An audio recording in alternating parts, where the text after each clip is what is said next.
Hello दोस्तों, फोनलाइज 2.0 में आपका हार्दिक स्वागत है। एक बार फिर से हम एक नई टॉपिक को लेके आए हैं आप लोगों के लिए, जो कि I2C प्रोटोकॉल के बारे में।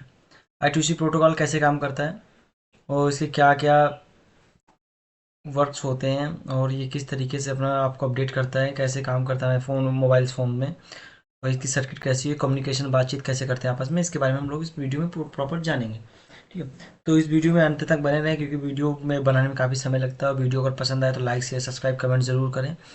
और कुछ इस तरीके से हमारा लेआउट होगा, जिसको हम अभी आपको दिखा दे रहे हैं किस तरीके से काम करता है I2C प्रोटोकॉल। I2C प्रोटोकॉल होता क्या है, इसके बारे में बेसिक समझ लेते हैं कि I2C प्रोटोकॉल होता क्या है, ये किस तरीके से हमारा वर्क करता है। ठीक है, I2C प्रोटोकॉल I2C प्रोटोकॉल एक I2C प्रोटोकॉल एक ऐसा सिस्टम है जिससे कि हम कम्युनिकेशन करते हैं। वायरलेस कम्युनिकेशन होता है इसमें, कि हम आपस में बातचीत कर लेते हैं, जैसे कि फ़ोन में होता है ना, एक डिजिटल होता है कि किस तरीके से हम एक दूसरे को डाटा ट्रांसफ़र रिसीव करते हैं, उस तरीके का इसमें काम होता है I2C प्रोटोकॉल में। तो आप लोग तो वीडियो में बने रहें, वीडियो को अंत तक देखें। वीडियो किस तरीके से काम करता है, ये बहुत ही इंटरेस्टिंग टॉपिक है, इसके बिना आपका फ़ोन नहीं चलता है, ये आप लोग जानते होंगे। तो कुछ इस तरीके से यहाँ पे अपना स्लाइड बना हुआ है, इसके बारे में हम जान लेते हैं किस तरीके से काम करता है I2C प्रोटोकॉल के बारे में। ठीक है, तो यहाँ पे ये I2C protocol communication and work, ठीक है, और मेड बाई फोनोलॉजी 2.0, कॉन्टैक्ट 8375817402। अगर वीडियो पसंद आए तो लाइक शेयर सब्सक्राइब कमेंट जरूर करें, वीडियो बनाने में काफ़ी समय लगता है। इसका फुल फॉर्म होता है सर, I2C प्रोटोकॉल का फुल फॉर्म होता है I two inter inter integrated circuit, ठीक है, इंटीग्रेटेड सर्किट होता है। और जस्ट इसके अब ये CPU होता है, मास्टर आईसी इसको बोलते हैं। CPU को हम लोग मास्टर बोलते हैं, जो कि ब्रेन होता है फ़ोन्स का या फिर लैपटॉप का, कंप्यूटर्स का जो भी ब्रेन होता है, जिसे मास्टर आईसी बोला जाता है। ठीक है, ये एक ये होता है कि मैं एग्जांपल दे रहा हूँ कि किस तरीके से काम कर रहा है, उसके बाद मैं हाई एडवांस पे चलूँगा, एडवांस में किस तरीके से काम करता है, मैं एक एग्जांपल दे रहा हूँ यहाँ पे। तो यहाँ पे होता क्या है कि देखो, CPU है, मास्टर आईसी, एक चार्जिंग आईसी, दो आईसी हमने बना रखी है। इसमें से एक लाइन निकलती है जो कि HD डाटा की है। ठीक है, ये सीरियल डाटा की लाइन है, जो कि दोनों साइड एरो की है। इसका ये मतलब होता है, जिस दो साइड एरो का मतलब ये होता है दोस्तों, कि ये एक तरफ आपका ये ट्रांसफर भी, डाटा ट्रांसफर भी कर सकता है, और सब रीड भी कर सकता है, राइट भी कर सकता है, रिसीव भी कर सकता है। ठीक है, इस तरीके से ये काम करता है डाटा, सीरियल डाटा एक तरफ से। ये I2C प्रोटोकॉल का मेन, ठीक है। और ये एक है क्लॉक। ठीक है, पहले क्या होता था, पहले की लाइनों में होता था, पहले की जो सर्किट आती थी उसमें तमाम सारी डाटा की कई सारी लाइनें होती थी, कि एक से लाइन से जाएगा, एक लाइन से डाटा रीड करेगा, एक लाइन से डाटा रिसीव करेगा, फिर रीड करेगा, राइट करेगा, रीड करेगा, राइट करेगा, रीड करेगा, राइट करेगा। तो उसमें काफ़ी लंबा प्रोसेस होता था, जिससे हमारा सिस्टम स्लो चलता था।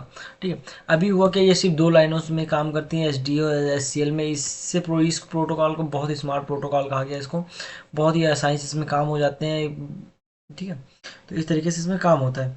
तो आप लोगों को मैं बताऊंगा कि एक्चुअली होता क्या है, इसमें काम कैसे करता है।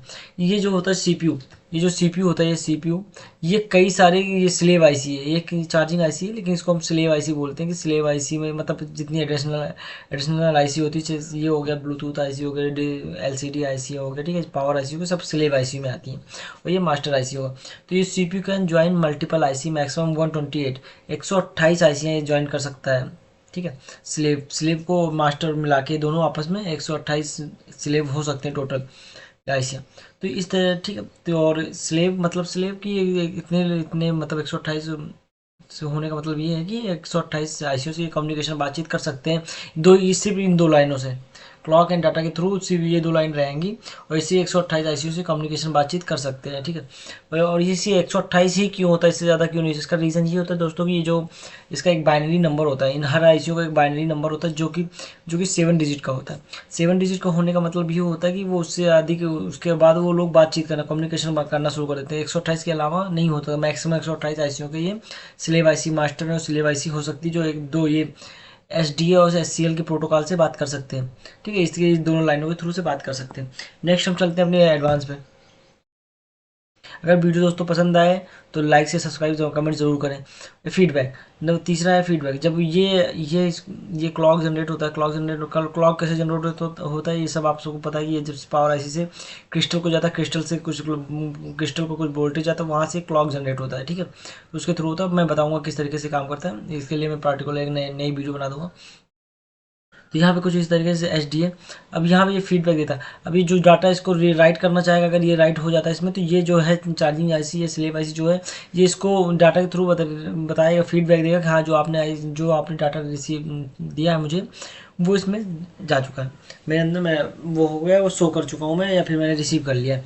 अब इतने होने के बाद अब मैं बताता हूँ इसमें प्रॉब्लम्स क्या क्या आती हैं। प्रॉब्लम्स इसमें आती है, कभी कभी आपने देखो कि टच काम नहीं कर रहा है, आपका टच खराब हो रहा है, लेकिन फ़ोन उसकी वजह से मेरा फ़ोन डेड हो रहा है, फ़ोन नहीं ऑन हो रहा है। लेकिन जब आप टच आईसी जब सॉरी टच का पत्ता निकाल देते हैं, तो वो आपका फ़ोन हैंग ऑन लोगों से आगे बढ़ जाता है। या फिर कभी कभी आपका जो नीचे नेटवर्क सेक्शन रहता है, वो उससे नेटवर्क ऐसी रहती है, उसमें प्रॉब्लम आती है क्लॉक में के लाइन में, तो आपका फ़ोन हैंग ऑन लोगो भी लगा रहता है। तो उसको वो डीसी से वो आप वो सीसी पत्ता निकाल देते हैं, उसकी लाइन मिसमैच हो जाती है, तो तब भी वो आगे बढ़ जाता है। कुछ इस तरीके से इसमें होता है। तो ये क्लॉक डाटा किस तरीके से काम करता है, इसके में मेन रीज़न होता है हैंग ऑन लोगो रिस्टार्ट होना, ये सारी प्रॉब्लम्स आती हैं इसमें। ज़्यादातर हैंग ऑन लोगो देखा गया है इसमें क्लॉक एंड डाटा में। तो आप बने रहें, नेक्स्ट आगे वीडियो में बता रहा हूँ किस तरीके से काम करती है। ये बेसिक टू एडवांस हो गया I2C protocol. Basic to advance में होता क्या, ये सीपीयू मास्टर आईसी है। सीपीयू ये मास्टर आईसी है, इसमें होता क्या है, एक ये स्लेव आईसी हैं जो कि अभी मैं बता दे रहा हूँ आपको। ये देखिए, एक मिनट दोस्तों। हम्म, ये स्लेव आईसी है। तो यहाँ पे होता क्या है, पावर है सीपीयू से जो देखो सीपीयू से कुछ लाइन निकलती है। और ये इनकी बाइनरी नंबर जो मैंने अभी पीछे बताया मैंने कि बाइनरी नंबर होती हैं, जो बाइनरी नंबर होती है इनकी, इस पे जो है ये बाइनरी नंबर 5 नंबर की मैंने डाल रखी है। मैंने एग्जांपल दे रखा है यहाँ पे कि किस तरीके से काम कर। तो ये 0001111, 00012, 00013, 00014, ये चार आईसीओ की स्लेव आईसी हैं, इनकी मैंने ये बाइनरी नंबर दे रखी है। तो ये एग्जांपल दे रहा हूँ किस तरीके से काम करती है, ठीक है। तो इस वीडियो पर आपको कोई और वीडियो देखने की जरूरत नहीं पड़ेगी, मैं आई होप, क्योंकि ये वीडियो काफ़ी अच्छी है और मैंने आप लोगों की वीडियो बनाने में काफ़ी समय लगता है। तो I2C प्रोटोकॉल किस तरीके से काम करता है, बस इसको ये जानना है इस वीडियो में, इससे ज़्यादा नहीं आपको। तो यहाँ से भी हम बढ़ाते हैं आगे। अब ये देखिए, ये हमारा एच हो गया, और ये हो गया क्लॉक, ठीक है। ये क्लॉक की लाइन हो गई, एच हो गई। अब ये किस तरीके से काम करती है, इसमें एक VCC 1.8 होता है का वोल्टेज इसमें आता है, इन होता है, ये दो लाइनों पे काम करती है। इसमें 1.8 का वोल्टेज आता है जो कि पावर आईसी से निकलती है, ठीक है। जब हम पावर बटन ऑन करते हैं, बैटरी कनेक्टर लगाते हैं, पावर बटन ऑन करते हैं, उसके बाद ये VCC 1.8 वोल्टेज जनरेट होता है, और अलग अलग वोल्टेज जनरेट होते हैं। किसी किसी में 5 वोल्ट यहाँ पे देखने को मिला, किसी किसी पे 3.0 का वोल्टेज 3.3 का वोल्टेज देखने को मिलता है। यहाँ पे ये पुलअप रजिस्टर लगा हुआ है एक 2.2 के का, और ये पुलअप मतलब ये पुलअप रजिस्टर जहाँ पे होगा वहाँ पे लॉजिक हाई होगा। अगर आप देखते हैं, कभी आपको सर्किट के बारे में पता होगा, तो जहाँ पे पुलअप रजिस्टर लगा होगा वो लॉजिक हाई होगा, लो नहीं होगा। और ये जो एच डी होता है, एच डी डाटा जो होता है लॉजिक लो पे काम करता है, लॉजिक हाई पे काम नहीं करता कभी। ये लॉजिक लो हमेशा रहता है, सॉरी लॉजिक हाई हमेशा रहता है। तो ये लॉजिक लो पे काम करता है। तो ये किस तरीके से लॉजिक लो होता है, किस तरीके से काम करता है, मैं इसके बारे में आपको बता रहा हूँ। यहाँ पे VCC 1.8 का वोल्टेज आ रहा है और यहाँ पे 2.2 के का रजिस्टर लगा हुआ है। यहाँ पे मैक्सिमम 2.2 के का और 4.7 के का रजिस्टर लगा रहता है। तो कुछ इस तरीके से यहाँ पे काम करता है, ठीक है दोस्तों।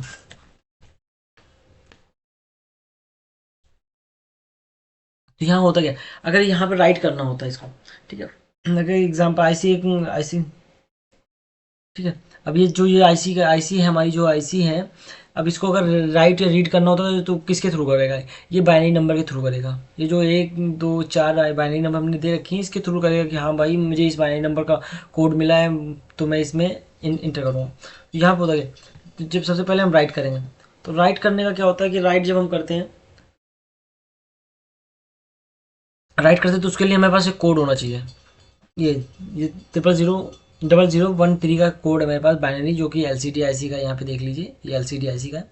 तो यहाँ पे होता क्या कि जब हम यहाँ पे करते हैं, तो ये सबसे पहले ये लॉजिक लो होना पड़ेगा। जब तक लॉजिक लो होगा नहीं, तब तक ये पल्स जनरेट नहीं करेगा। पल्स मतलब ये क्लॉक जनरेट नहीं करेगा, क्लॉक जनरेट नहीं करेगा तो आपके ऐसे काम नहीं करेगी, ठीक है। क्लॉक डाटा का मेन मकसद यही होता है। तो जब हमने इसको लॉजिक लो किया, जब ये फर्स्ट स्टेप इसका होता है, ये लॉजिक लो होता है क्लॉक डाटा, जब ये राइट करता है या रीड करता है तो यहाँ पे लॉजिक लो मतलब जीरो होता है, और लॉजिक हाई मतलब अब यहाँ पे जो है डाटा, सीरियल डाटा को लॉजिक लो जब किया जाएगा, लॉजिक लो करने के बाद ये सबसे पहले डिवाइस एड्रेस पड़ेगा। डिवाइस एड्रेस पड़े जब हम राइट करने जा रहे हैं ना यहाँ पे, तो ये डिवाइस एड्रेस पड़ेगा। डिवाइस एड्रेस ऐसा ये पड़ेगा कि जो ये हमारा है 000113, ये आईसी, ये स्लेव आईसी कहाँ पे। तो सबसे पहले ये जब लॉजिक लो करते हैं हम ना, तो लॉजिक लो करने के बाद हमें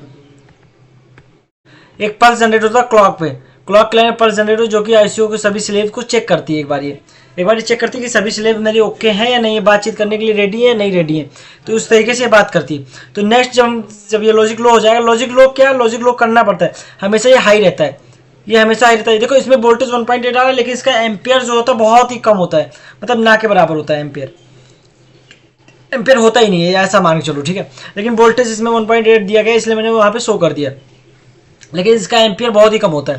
तो यहाँ पे होता है कि इसने जब चेक किया तो ये क्लॉक सारी लाइन इसका स्लेव आईसीयू को चेक कर लेगा। एक बार चेक करने के बाद हम आपको दिखा दे रहे हैं किस तरीके से काम करते हैं। हाँ, यहाँ पे जब चेक कर लेता है ये आईसी, तो यहाँ पे क्लॉक सीपीयू को राइट करना है। सीपीयू डिवाइस कॉन्फ़िगरेशन करेगा कि डिवाइस मेरा कौन सा है, मेरा वो आईसी कौन सा स्लेव है, स्लेव को कॉन्फ़िगरेशन करेगा कौन सा स्लेव है मुझे राइट करना है। जब 0013 का होता है, जब हम उसको ऑर्डर देते हैं कि भाई मुझे एलसीडी चलाना है, तो ना उस तरीके से ये काम करता है। तो अभी ये 0013 पे जाके चेक करना है इसको।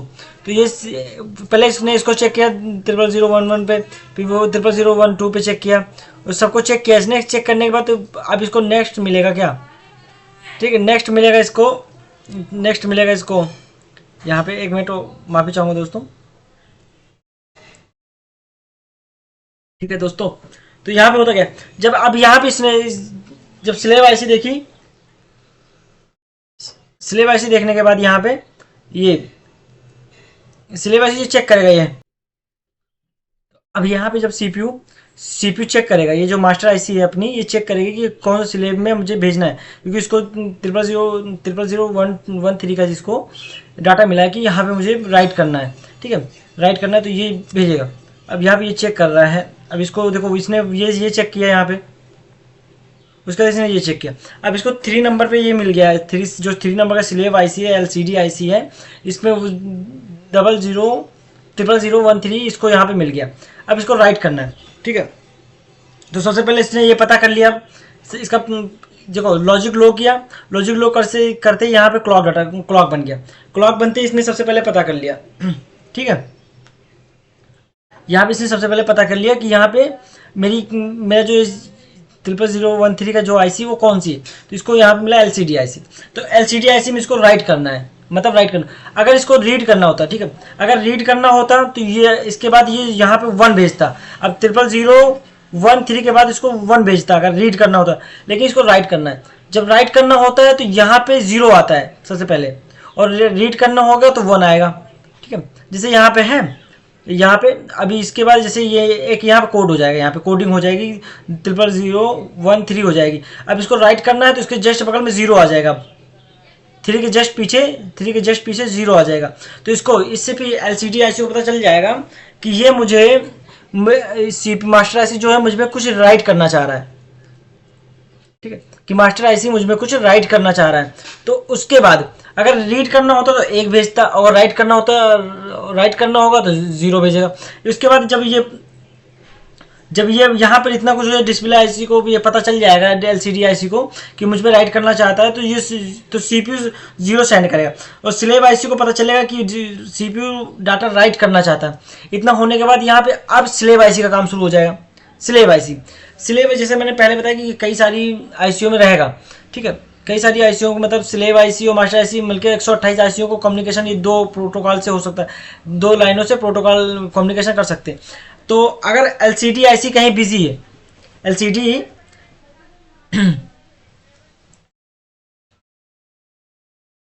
ठीक है, एलसीडी आईसी कहीं बिजी है, तो वो अगर वो रिसीव करना चाहता है तो 0 सेंड करेगा इधर से, ठीक है। अगर एलसीडी आईसी यहाँ पे बिजी है तो ये 0 सेंड करेगा। ठीक है, यहाँ पे 0 सेंड करेगा। एक मिनट, हाँ ठीक है। ये जहाँ अगर यहाँ पे एल सी डी आई सी अगर बिजी, अगर डाटा रिसीव करना चाहता है, डाटा रिसीव सीपीयू को सेंड करेगा, स्लेव आईसी को पता चलेगा कि सीपीयू डाटा करता है। अगर अगर सीपीयू को, अगर वो स्लेव आईसी रिसीव करना चाहता है तो 0 भेजेगा। मतलब 0 क्यों भेजेगा, जैसे कि अब उसने सीपीयू ने डाला यहाँ पे, सीपीयू उसके बाद 0 डालता है तो उसको पता चल गया स्लेव आईसी को, यहाँ पे एलसीडी आईसी को इतना पता चल जाता है कि यार सीपीयू जो है मेरे अंदर कुछ राइट करना चाहता है। तो अगर ये खाली है, अगर इसका ये प्रोटोकॉल खाली है, तो यहाँ पे ये इसको फिर से वापस में एक 0 कोड भेजेगा, 0 कोड भेजेगा कि हाँ मैं फ्री हूँ, आप मुझ में राइट कर सकते हो।